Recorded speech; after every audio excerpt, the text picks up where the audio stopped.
Let's try that again. Hi. Good morning. I am Sunshine. This is the ABCube method for solving Rubik's Cubes.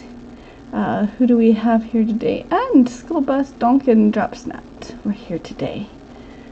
Alright, you guys. Oops, there's my phone out of the way. Good morning. School Bus says, Zoom, please. Wait, is my hearing okay? Zoom, please. I'm going to set that up for this afternoon. This afternoon. So join me then. All right. So this is the ABCube method for solving Rubik's cubes. Formula A is 4 moves. Formula B is 8 moves. That's that right there. That's that right there. And they're mathematical zeros. They're commutators. So for every left there's a right. For every up there's a down. 6 p.m. this evening. And it's 9:05 right now, so you're at 10, so it's 7 your time this evening.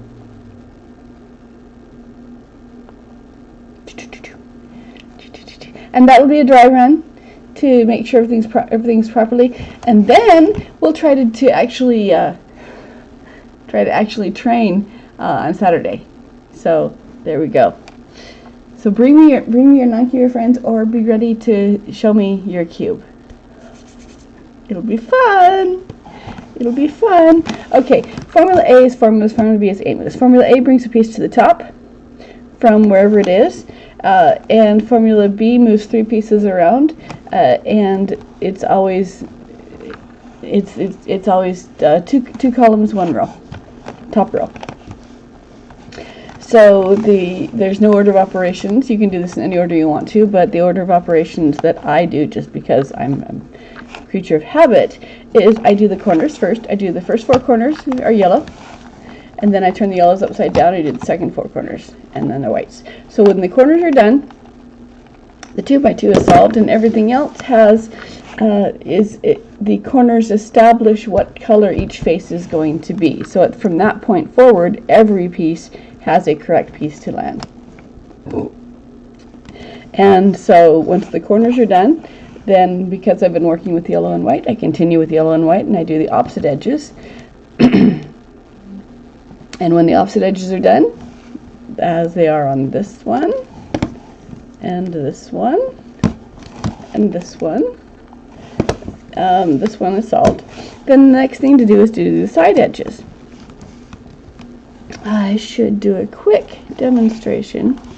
Okay, top row, Formula A, bottom row right column, out, down, in, up, switches these 2 pieces around, does a bunch of other stuff that we don't care about, doing it twice, puts it back to the top and twists the corner around.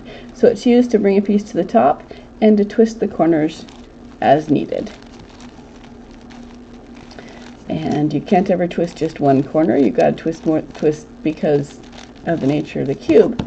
So that's Formula A, Formula B, and if you use the middle, you can use it for the entire first face, but only for the first face. Formula B, top row 2 columns, and the 2 columns that you use dictate what pieces you're going to move.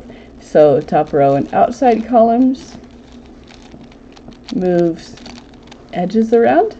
These 3 edges around, top row and an outside and inside column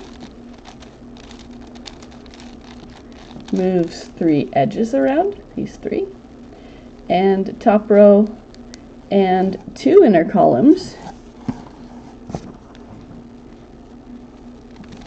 You just have to follow the piece that you're working with. Up, slide to a different column, second up, reverse down,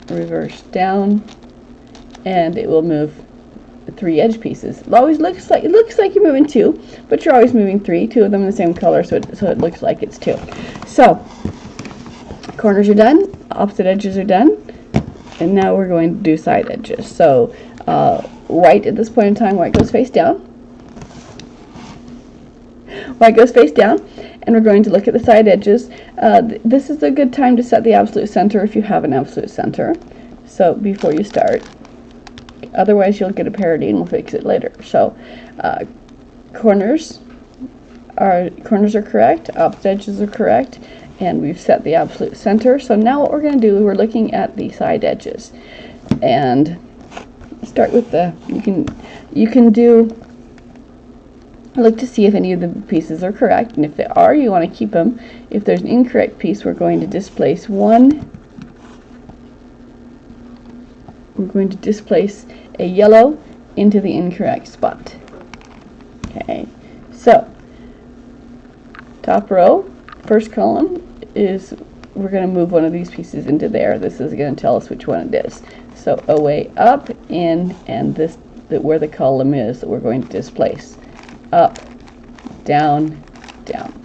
That put a yellow down into this spot, and the other yellow is forward, but placing this one is going to move it back into place. So this other yellow is going to bop back and forth until the yellow comes back to the top, which it will eventually, but right now we're going to place the piece that is not yellow on top. White's face down, stays face down until all the edges are complete. So we rotate the top row until the corners match the front. Now we're ignoring everything on top. We're ignoring all of the yellows. We're looking only for the piece on top that's not yellow. So corners match the front, and it's the top color determines which direction it's going. So the orange and blue will land above the orange and blue something corner, not the orange and green something corner.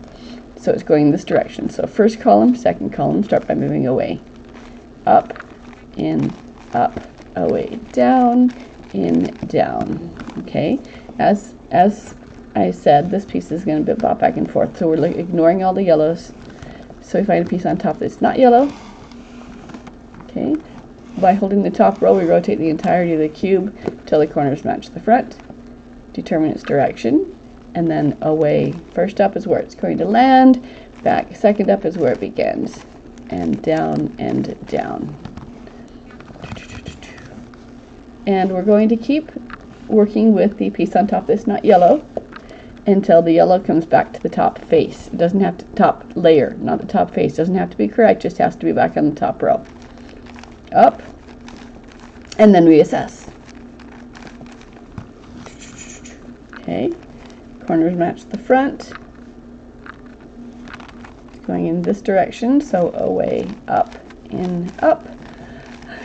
Away, down, in, down.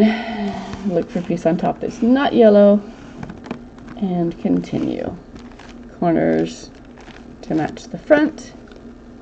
If it's going to the left, it's B as written. If it's going to the right, then it's the mirror of each action for B. So top row, first column is where it's going to land, second column is where it begins. Start by moving away. Up, up, down, down. Okay, yellow found its way back to the top, so we set the corners, and we assess. These corners these edges are correct.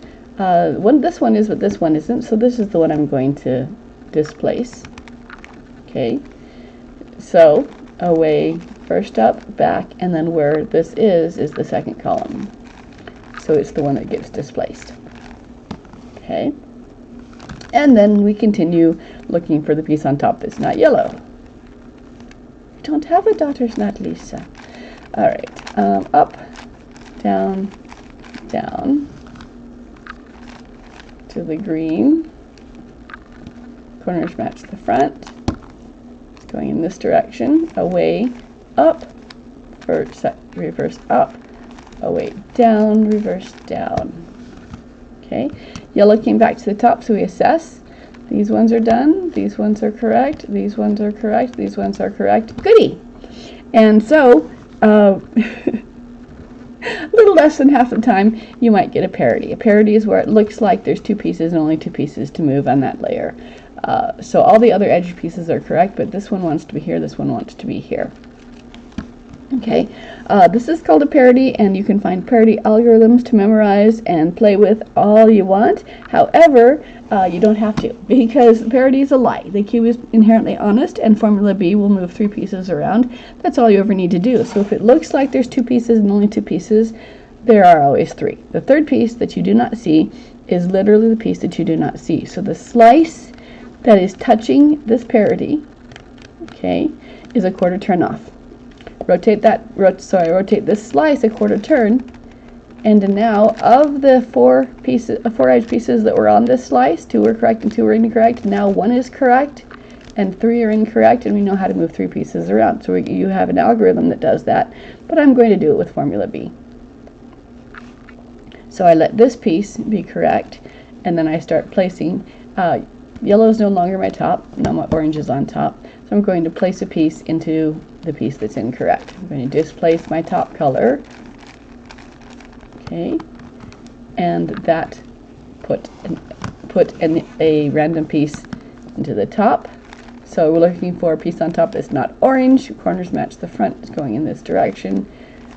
Top row, first column is where it's going to land. Second column is where it begins. So up, up, down, down. If I wanted to keep my yellow on top, then what I would have done is I would have done Formula B to the layer that had the parity on it, and where that piece landed is the layer that I would have turned 1/4 turn. So you can do it color neutral or color sensitive, color not neutral, and then when it comes back to the top, all of the edge pieces are now correct. Okay, so that's what you do with the parity. Let's finish with it. Let's do this one. Yellow and white are left and right. We're going to look for yellow and whites in the middle. And, oh, sorry, yellow and whites are done. So, white face down. Now you can do this one row at a time, or you can do it as one column at a time. You can do as many columns as you want up to and including the middle, but not past the middle. That way, if there is a parity, we're forcing it to be on the same row.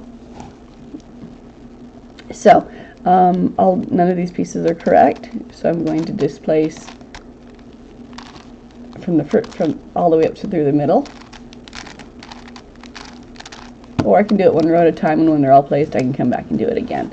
So, we're looking for a piece on top that's not that's not yellow.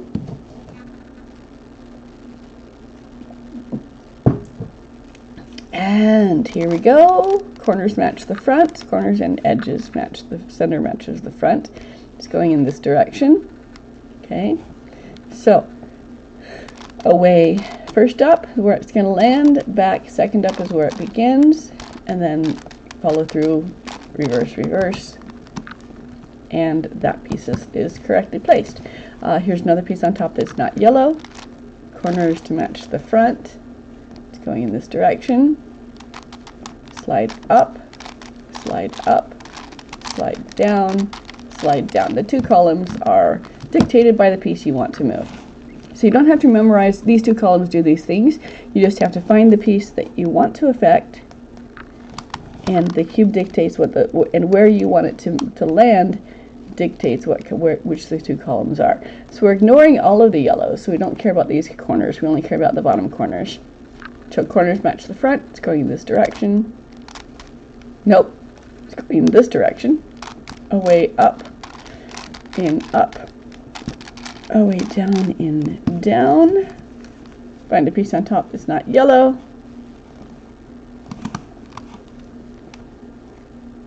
And we're going to keep going until the yellows find their way back to the top. We're going to ignore all of the yellows and work just with pieces on top that are not yellow. Okay. Corners match the front. It's going in this direction. Slide up, slide up, slide down, slide down. There's another piece. Okay. Corners match the front. Okay. Slide up, slide down. One of the yellows just found its way back to the top again, but we're going to ignore it until all of the yellows find their way back to the top. So we're going to come here. Corners match the front.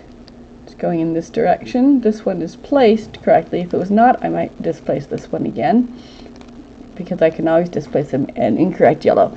So just this one. Away up, in up, way down, in down. Another piece. Corners match the front. It's going in this direction. This one is not correct. It wants to move, so I'm going to displace this yellow now instead of waiting for later, just because I can do it in one step. So up, up, down, down. And we're back working with whatever is not yellow. Corners match the front, it's going in this direction. Up, up, down, down. And again, you can't really tell if there's going to be a parity until you get to this step, in which case you can correct it with a single quarter turn, which is a lot faster and easier than doing the parity algorithm at the end. So you only get the parity algorithm at the end if you've been doing the if you've done the reduction method, then you've paired it up. You found the two edge pieces that match each other and put them together, and then you place them later. However, the only reason you would want to do that is if you did not know where the correct spot was. And so with the corners done, you know where the correct spot is, and so you can just find a piece that's wrong and place it there, not worry about spending time looking for a particular piece to pair them up. If you just place each one as you get it, and they pair themselves up, so you don't have to worry about it. Yellow found its way back to the top on all of these, so we assess. So let's set the edges correct, corners correct. This one is complete, this one is complete, this one is complete, this one is complete. Okay, so we do have a parity here. This is not a parity because these are in the correct place, they just need to be flipped. So, so the parity, on this one I changed the top face.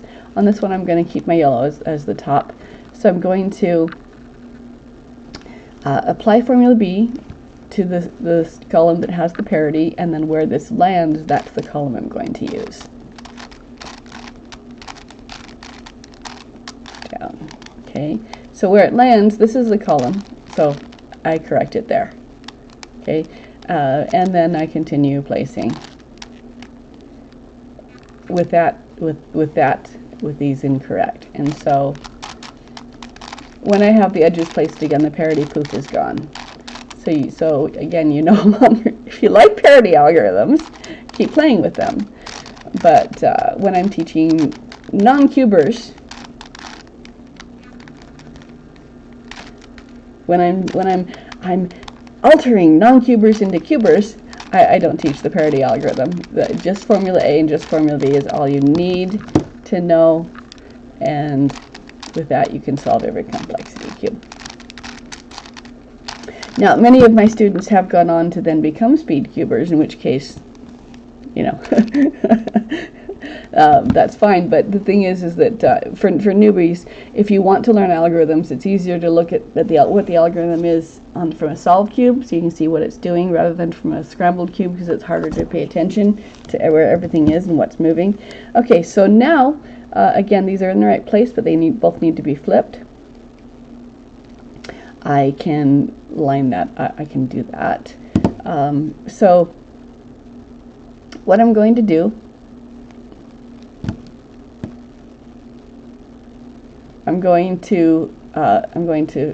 this method right here, this pattern right here, formula B, I'm going to I'm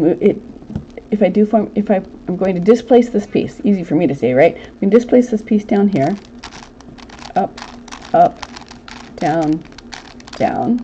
Okay, and then the piece that was here went to the top back here, so I'm going to bring it to the top, and I'm going to place it back down in. And what this does is this flips two pieces. Okay, so it was these two were the ones that were flipped. Now I flipped these two, so these are the ones that flipped. Bring this to the front, so this flips the top front and the left front. But I place the incorrect piece into the other incorrect piece, and then I bring it to the front and place it, do formula B again, which places it correctly. And then so we've flipped two pieces that way. So I'm going to do the edge piece on this one. There's only one edge piece I can do from this point, from this perspective right now. And that's going to be, if you'll notice, I've got the top row and the bottom row done. And I'm going to line up my middle row. And then I'm going to continue with formula B to line up this middle row. This one's already placed, this one's not, so I'll displace that one. So we go up, down, down, and the yellow displaced here. The other yellow is going to bob back and forth, looking only at the centerpiece. Okay, it's blue and red. Bring the corners and center to match the front, and then it's going in the blue direction. So formula B applied to this piece. Up, down, down. Find another piece on top that's not yellow. Bring it to the corners match the front. It's going in this direction. Formula B. Up, down, down. Okay. Another piece on top that's not yellow. It's going in this direction. And this brings my yellow back to the top. So we assess. Okay. This piece, right, line up the corners. This piece is correct to the center. This piece is correct to the center. This piece is correct to the center. This piece is correct to the center. Okay. That's all I can do with formula A and B on this piece. When I work on the 9 sides, I have to do a minor adaptation for the B, which means instead of moving the top left and right, every top has to be 2 slices instead of 1 from this point forward. So that's it. So we've done the corners first, and then we've got the opposite edges, and we've got the side edges. And the next thing to do is to do the absolute centers. I will do one just to demonstrate how it's done, and then I'm going to come back and I'm going to do the rest of them this evening. When we try to Zoom again. All right. So thank you guys for. I'm going to just do one more. So you can use, like I said, you can use formula A for an entire first face, but only for the entire for one face. Is if you work it on the second face, A displaces all 6 sides at once. So B does not. So if I wanted to, for just one face, this is lined up to land here. So I could move it away from the action, move the space down, move the piece in this space, move the piece into the space, and the piece in the space back up again. So that would be formula A. I can do it also with formula B, which is going to land here. So I line up something that's advantageous, and then I follow the piece along for which the 2 columns are. Okay, again, top row is just to line up something advantageous, and then I follow this piece. So we go up, slide it into a different column, second up, and then reverse, down, reverse, down. And that does only move 3 pieces. B only moves 3 pieces at a time, so we don't have to worry about offsetting A. So that's it in a nutshell. I'm going to come back at 6 p.m. my time, which is how many hours from now? I don't do math.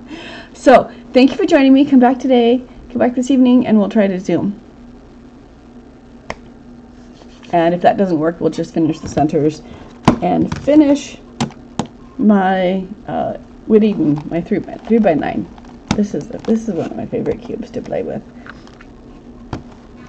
Okay, everybody go and have a good day. Be nice to yourself. Drink lots of water. Get some sunshine if you can. And be happy because you deserve it. I'll see you guys this evening. Bye.